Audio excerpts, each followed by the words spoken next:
అప్పుడేనా? భువన్ అత్తయ్య కంప్లీట్గా నా కంట్రోల్లోకి వచ్చేసింది. కానీ బావ ఇంకా నా వైపు రాలేదు. తను కూడా నా వైపు రావాలి అంటే నా మెళ్ళో 3 ముళ్ళు వేయాలి.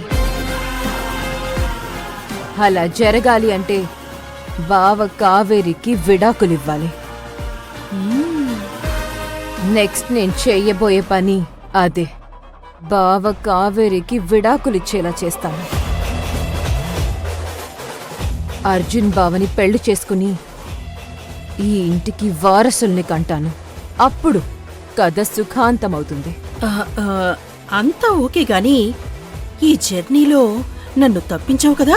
నువ్వు నా వైపు ఉన్నంతసేపు నీకు ఏ ప్రాబ్లం ఉండదు. అలా పార్టీ మారితేనే నిన్ను కూడా పైకి పంపించాల్సి వస్తుంది. అమ్మో, అంత పని చేయకు.